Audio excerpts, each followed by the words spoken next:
जी के लो क्या 7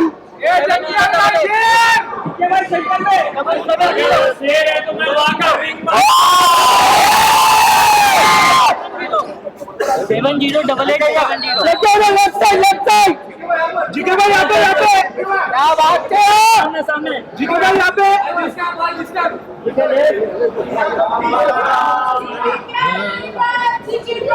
DJ winner है लोगों का दिल जीतेगा।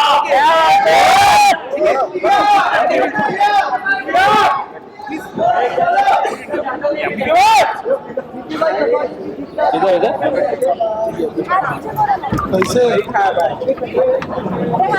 आने के टाइम पे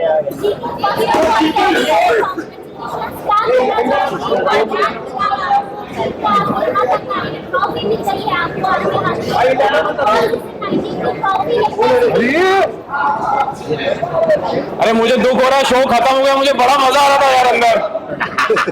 इतना बड़ा घर मुंबई में कहा यार, इतनी वॉक करता था, जिम करता था, मजे करता था, और जो जलते थे उनको और जलाता था। तो but on a serious note बहुत अच्छा लग रहा है कि बहुत अच्छा सफर रहा। जब मैं आया था तो लोगों ने बहुत सारे सवाल किए, ताने मारे कि ये क्यों, ये ऐसा, ये वैसा, बैकफुट ऐसा वैसा वैसा, पर वो लोग ये भूल गए थे कि बिग बॉस जो है वो एक माइंड गेम है, ये एक मैराथन है, और इसमें जो मैटर करता है वो ये मैटर करता है कि लास्ट लाइन कौन पहले क्रॉस करता है। और मेरी जो नज़र थी वो सिर्फ मंजिल पे थी, इस पे थी। तो मुझे नहीं फर्क पड़ता कि वो 15 लोग 16 लोग मेरे बारे में क्या सोचते थे, क्योंकि मुझे पता था कि बाहर 150 करोड़ मेरे बारे में जो सोच रहा है वो अच्छा होना चाहिए, उनका दिल जीतना चाहिए। और मैं बचपन से ऐसा ही रहा हूँ। मैंने कभी भी ज़्यादा लड़ाई में, गाली गलौज में, भसड़ करने में कभी अपना वक्त ज़ाया नहीं किया। मैं अपना काम करता रहा, और मुझे लगता है कि कहीं ना कहीं इस शो में विनर बनने के लिए वो बहुत ही ज़रूरी चीज़ है कि आप रिएक्शन टाइम जो है वो बढ़ाएं। और मैं हमेशा ये सोचता था कि अगर कोई मुझसे लड़ने भी आया है, भिड़ने भी आया है, तो मैं हमेशा एक ही चीज़ बोलता था कि मैं जवाब दूंगा, लेकिन अपने वक्त पे, अपने ढंग से, अपने तौर से, अपने तरीके से। सुनना है सुनो, वरना आगे बढ़ो। सवाल किया गया आपके विनर को लेके, तो मछली भी नजर आई, उन्होंने कहा कि दीदी ने क्या किया। कई लोगों को कई चीजें बहुत बार नहीं समझ आती, वो 2-3 बार सीजन देखेंगी तो उनको समझ में आएगा कि मैंने क्या किया है। और अगर उनको लगता है मैंने कुछ नहीं किया है तो चलेगा, क्योंकि मुझे पता है कहीं ना कहीं मैंने जनता का दिल जीता है, वरना ये मेरे पास नहीं आता। मैं हमेशा सोचता था कि बिग बॉस में ये लोग बोलते थे मुझे, काफ़ी लोगों ने मुझे रियलिटी कैसे खेलते हैं अंदर बताने की कोशिश की, शो में कैसे दिखना है बोलना चाहा कि आप ये नहीं करते वो नहीं करते, पर मैं उनको एक ही जवाब देता था कि मुझे ज़्यादा दिखने का शौक़ नहीं, मुझे सही दिखने का शौक़ है, और ये उसी का नतीजा है। अंत में जीत हमेशा अच्छाई की होती है।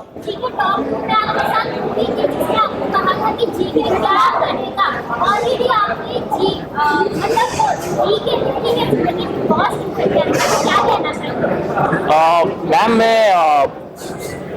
मुझे फरहाना से कोई प्रॉब्लम नहीं है, उसने बड़ा अच्छा गेम खेला है, और उसने अपने ढंग से खेला, मैंने अपने ढंग से खेला। हमारी एक मुझे प्रॉब्लम तब हुई थी जब तक वो मुझे ताने मारती रही, गाली देती रही, मुझे कोई फर्क नहीं पड़ता, मैं सुनता रहा।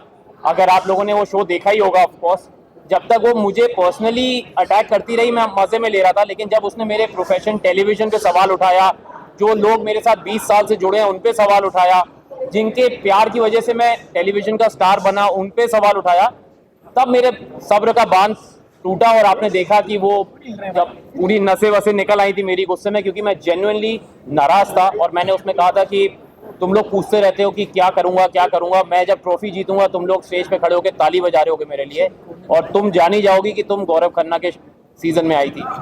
तो कहीं ना कहीं मुझे लगता है कि आप लोगों के प्यार की वजह से वो बात सच हुई, and I am very happy. But congratulation, ये बहुत बड़ा शो है, बहुत बड़ा सीजन है, सभी को फायदा होगा। जो इस शो से अच्छी चीजें ले जाना चाहता है वो अच्छी ले जाएगा, जिनको नहीं ले जाना वो तो फिर मैं कुछ बोल नहीं सकता। जी के एक बार बोलो कि हाँ मैं हूँ सुपरस्टार। कि आप फेक खेल रहे हो जी, और एक्टर बनने के ट्राई कर रहे हो, जी, क्योंकि हमेशा अपने एक्टिंग स्किल यही सब दिखा रहे हो। जी, जी। बट उन लोगों को रॉन्ग प्रूफ करने के बाद ये ट्रॉफी जब आपके हाथ में आई, तो उन लोगों के लिए आपका क्या मैसेज स्पेसिफिकली होगा? मैं बस जो मैं पहले बोलता था, जैसे मैं बिग बॉस में रहा हूँ, मैं कभी ज्यादा किसी को जवाब देता नहीं अल्फाजों से, मैं अपने काम से देता हूँ। और मैं मन में यही सोच रहा था कि जिस दिन मैं ये ट्रॉफी जीतूंगा, क्योंकि मैं चाहता था मैं ट्रॉफी जीतूं, ताकि हमने बचपन से पढ़ा है कि जीत हमेशा सच्चाई की होती है, अच्छाई की होती है। तो कहीं ना कहीं अगर आप लोग भी आंख बंद करके दिल पे हाथ रख के सोचेंगे कि कौन सा इंसान सच्चा रहा, अच्छा रहा, तो कहीं ना कहीं आपको जी के नजर आएगा। तो ये जो ट्रॉफी मुझे मिली है आज, ये लोगों के वोटिंग की वजह से मिली है, और मैं उन लोगों को जानता नहीं, उनको कभी मिला नहीं, कहीं ना कहीं तो उनके दिल को छुआ है तभी ये मिला है। तो उन 15 लोगों को जवाब देने से अच्छा है कि जो 150 करोड़ ने प्यार दिया है उसको तवज्जो दूं कि उनको जवाब दूं। मुझे किसी में इतना मादा नहीं था सर, सबने बहुत ट्राई किया, लेकिन अगर वो मुझे हर्ट कर पाते तो शायद मैं इतना स्ट्रॉन्ग हेडेड नहीं रहता लास्ट तक। उन्होंने ट्राई सबने किया, लेकिन वो फेल होते गए उसमें, क्योंकि मैं हमेशा बोलता हूँ कि आप ये गेम तभी हारते हैं जब आपका मन हो, और मैं ये गेम हारना नहीं चाहता था। तो मुझे नहीं फर्क पड़ता किसी ने क्या बोला, कैसा बोला, ताने मारे, मेरा बॉडी ऑफ वर्क मेरे पीछे है। ये मेरा दूसरा रियलिटी शो है, पिछला वाला जो मैंने किया था वहाँ भी मेरे से ऐसे ही सवाल किए गए थे, और भगवान की दया से मैं वहाँ भी अच्छा ही निकला था।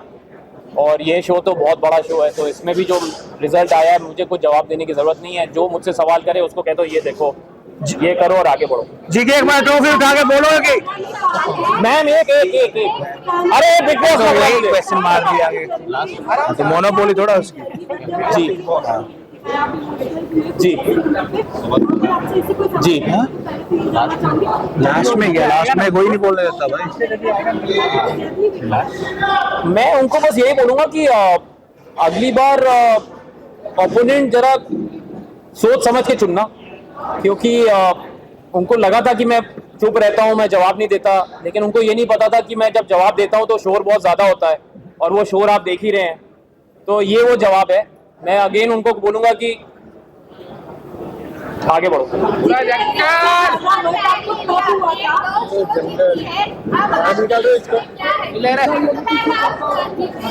छोड़ो यार, लाइव जा रहा किसी। क्यों नजर लगा रही हो ma'am? Thank you, touch wood. मैंने सोचा नहीं था कि मैं बिग बॉस करूंगा। मेरी बहुत बड़ी वजह थी कि मैं सलमान सर का फैन हूँ और उनसे मिलना चाहता था। और सच मैंने ये स्टेज पे भी बोला था कि सर जब मुझे पता चला कि आप होस्ट कर रहे हैं तो मैंने कहा कि हाँ मैं करना चाहूँगा शो, क्योंकि बीच में खबरें थी शायद वो अवेलेबल नहीं है डेट्स की वजह से।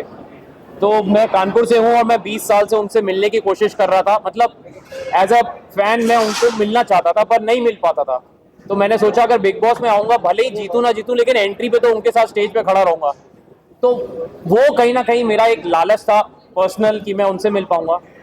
तो और जब उन्होंने मुझे बीच में एक दिन वीकेंड के बाद में बोला कि I really want to work with Gaurav and I will do that very soon, तो मेरी आंखों में खुशी के आंसू थे और मैं चुप हो गया, मैं कुछ बोल नहीं पाया, क्योंकि बहुत बड़ी बात थी एक कानपुर के लड़के की जो 20 साल से जद्दोजहद में लगा है और इतने बड़े स्टार और सुपरस्टार ने कहा कि मैं आपके साथ काम करना चाहता हूँ। मैं वेट कर रहा हूँ कि बस जल्दी बुला लें तो लग जाऊंगा काम पे। हमने आपको हमेशा स्ट्रॉन्ग देखा है, कहीं ना कहीं आपकी एक बिग पॉइंट वहाँ पर उठाया गया मीडिया राउंड में, और आप भी इमोशनल हुए थे चीज़ों के। जी जी जी वो भी अच्छी थी कि आपकी बिग पॉइंट आपकी फैमिली है, क्योंकि हमने हर गेम में आपको लड़की में देखा, कहीं ना कहीं आपने अपने स्टैंड लिया तो सबसे पहले तो मैं ये बोलूँगा कि वो मेरा वीक पॉइंट नहीं है, वो मेरा एक स्ट्रेंथ है। और स्ट्रेंथ में मैं इसलिए इमोशनल हुआ क्योंकि वो ऐसा सवाल था जो उन्होंने अननोइंगली किया, उनके अगेंस्ट कुछ नहीं, मैंने उनको भी बोला बड़ा मासूम सा सवाल था, लेकिन मुझे कहीं ना कहीं ऐसा लगा कि उस सवाल का मैं चाहता तो मुझे बाकी मीडिया वालों ने बोला भी कि सर आप जवाब ना दें क्योंकि अगर आपको नहीं देना पर्सनल है, लेकिन मैंने कहा मैं देना चाहूँगा। उसकी वजह ये थी कि मुझे लगता है अगर मेरी बात सुन के, क्योंकि मैं अपनी पत्नी से बहुत प्यार करता हूँ और मैंने बोला भी कि जो वो बोलेगी मैं करूँगा, क्योंकि ये मेरा फर्ज है एज अ हस्बैंड। और बड़े कम ऐसे मर्द हैं आजकल जो अपनी पत्नी की बात को अपनी चॉइसेस के आगे रखते हैं, और अगर मुझे सुन के अगर 10 लोग भी ऐसे हो जाएं तो मुझे लगता है बहुत बड़ा अचीवमेंट है मेरे लिए, और ये मेरे लिए फक्र की बात है। मुझे कईयों ने पूछा कि आप ऐसी बात क्यों बोल रहे हैं, तो मैंने कहा मैं प्राउड हूँ ये बोलने में कि जब तक वो नहीं कहेगी I really don't want to create a family, क्योंकि माँ से बड़ा दर्जा कोई नहीं होता, और मैं तो बनूंगा तो बाप ही बनूंगा ना, लेकिन जब तक माँ नहीं तैयार तो मैं जब तक वो बोलेगी I will wait, not a problem. जी के एक बार बोलोगे मैं हूँ सुपरस्टार। इस साइड से क्या कहना है, घर में काफी पोक किया जाता था आपको, बहुत ज्यादा उसके लिए कैसे मेंटेन करते थे, क्या मोटिवेट करता था आपको शाम में? मैम मैं बचपन से ही ऐसा हूँ। मुझे ना किसी चीज़ की बहुत ज़्यादा खुशी होती है, ना किसी चीज़ से बहुत ज़्यादा मैं उदास होता हूँ। मैं अपने पेस पे चलता हूँ, और जैसा कि बिग बॉस ने जर्नी में भी बोला कि गौरव आपने ये गेम अपने पेस से खेला है, अपनी स्पीड से खेला है, चाहे लोगों ने पोक किया नहीं किया। मुझे फ़र्क नहीं पड़ता कि लोग मेरे बारे में क्या सोचते हैं। मुझे फ़र्क इस बात का पड़ता है कि क्या मैं एक आदर्श पर्सनैलिटी बन सकता हूँ, क्योंकि मैं पब्लिक फिगर हूँ। और अगर मैं ही कुछ ऐसा करूँ, अपशब्द इस्तेमाल करूँ, प्लेटें तोड़ूँ, लोगों को गालियाँ दूँ, क्योंकि बच्चे देखते हैं शो, बड़े देखते हैं, बुजुर्ग देखते हैं, सबसे बड़ी बात मेरे घर वाले भी देखते हैं। तो मैं ऐसी कोई चीज़ नहीं करता हूँ जो मेरे घर वालों को मंजूर ना हो, जो मैं घर पे ना कर पाऊँ। इस शो में मैंने कपड़े रिपीट किए, चप्पल में घूमा, बनियान में एक्सरसाइज की, हाथ से चावल खाए। तो कहीं ना कहीं मैं काम के जरिए सुपरस्टार था टीवी का, पर मैं हूँ बड़ा आम आदमी अंदर से। और मुझे लगता है इसीलिए मैं एक आम आदमी से कनेक्ट कर पाया, क्योंकि जैसे अंदर लोग रोज नए कपड़े पहनते थे, मैंने कभी वो सब किया नहीं। रोज मेकअप हेयर करते थे, मैंने किया नहीं। मैंने फालतू के मुद्दे उठाए नहीं। जो सही बात सही वक्त पे सही तरीके से रखना, ये मेरा गेम था। और इसमें मैं जीतता हारता मुझे फर्क नहीं पड़ता, क्योंकि 4 महीने के लिए मैं अपने 40 साल का एक्सपीरियंस तो नहीं बदल सकता। So this is who I am. And मुझे बड़ा अच्छा लगा कि आप लोगों ने सवाल किए, क्योंकि बहुत ज़रूरी है बताना कि बिग बॉस जैसे शो में सिर्फ दिखना ज़रूरी नहीं, सही दिखना ज़रूरी होता है। थैंक यू अभी बोल भाई, अभी थैंक यू, बहुत अच्छा लगा। Thank you so much guys, thank you. बोलना